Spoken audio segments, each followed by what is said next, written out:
quickly cut across to Aishwarya Paliwal. In fact, India Today's largest team of reporters are currently on ground, bringing us every detail of this, monumental demolition. I could totally say this because this is one of a kind in India where a structure of this magnitude is going to be falling down in 9 seconds. Hardly parallel. You can't, in fact, compare it to any other demolition that's taken place in the country or perhaps the world. This is a size of a 40-story building, over 103 centimeters, much higher than the Qutub Minar. So you can imagine what kind of precision and strategy it takes to actually bring this down, and professionalism by the company Edifice to carry out this this drive of this magnitude. Aishwarya Paliwal, who is also joining me right here from one of those vantage points, brings us a little more on that. Aishwarya, residents, locals have all dispersed. They've all been evacuated. They're all moved to neighboring buildings. We know that they are trying to find one balcony view to take a good look at the Twin Tower going down.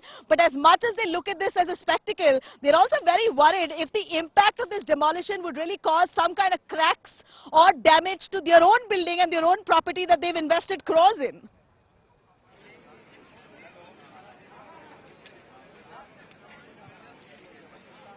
Yes, Samila, you're right. I'll quickly make 2 points. The first point is that everyone has been evacuated. The deadline was 7 a.m. today, and after that, there were task force which were being set up, especially in those which are right adjoining. The task force people then went to all the houses, checked the houses. The water supply has been stopped, the electricity has been stopped, and the lifts are no longer functional, both in ATS as well as Emerald Court, which are barely 10 meters away from the Twin Towers. The second thing which all the residents have done over the past few days is that they have made sure that they protect their belongings. The ACs have been covered, window panes have been covered, and those buildings, those houses which are the closest, they in fact have put 5 sheets of cover because they said that's the maximum that they can do. The basement of these buildings, especially Emerald Court, that has been redone,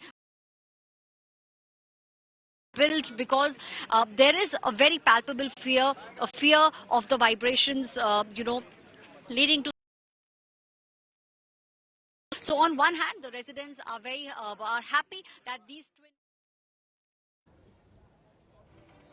For what we understand, Aishwarya, what you're trying to say, the fear of damage to property is quite, evident among the locals here, because they've wrapped their furniture, they've wrapped all their precious belongings in bubble wrap, in, plastic sheets, in tapes, only fearing some kind of, apart from the dust, of course, the vibration that could eventually cause damage and shatter glasses. Anything that is that is delicate, that's something that most of them have been have either taken out of their home or they've wrapped it in bubble wrap just to keep it safe.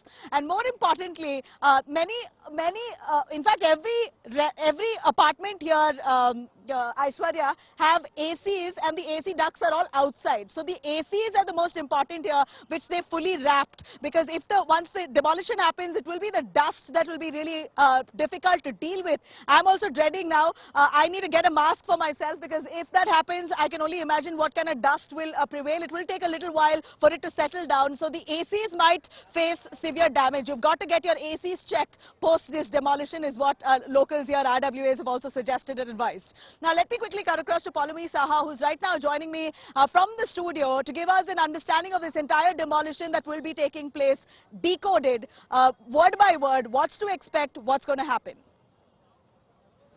Now here's the Twin Towers demolition decoded for you. It's the Apex Tower and the Ceyane Tower which will be brought down, charged with 3,500 kilograms of explosive. 9,000 holes have been drilled, filled with these explosives. The towers are to implode upon detonation. That's how it's going to happen. Waterfall-like inward collapse is basically the strategy that will in fact take place. Right. All right, as we know, last-minute preparations for the demolition drive, people have, of course, tried to quickly pack all their stuff in their, luggage bags and move out of this area so that they can get far, far away from any kind of, untoward incident that may happen once the demolition takes place. This is obviously apprehensions, and no matter how much the company Edifice that is doing this, professionally would want to convince the public here and the locals, it's very hard to settle their apprehensions, and rightly so, because they've invested crores of rupees in all the property right neighboring to the Twin Towers. If anything happens, God forbid, it's for them to pay. But insurance is certainly there. There is insurance cover of 100 crores that edifice has taken. So if there is any kind of damage, it will be fully compensated. You've got to contact your RWAs. We're going to repeat it again. Contact your RWAs for any kind of compensation whatsoever. So now residents, many of them were seen evacuating. We know that there are, quite some mixed bag of emotions. People there are quite happy that this is going, at the same time very apprehensive what kind of damage it may lead to. So the demolition here of the Twin Towers is expected to create some kind of air pollution due to dust in Noida. Now, the demolition will be taking place of both the towers here. One is the Apex 32-story tower, and then the Ceyane 30-story tower, which will leave behind approximately about 35,000 cubic meters of debris, which will be taking at least 3 months for it to be cleared. Now, the Noida authorities have also given a designated spot for the debris to be moved out,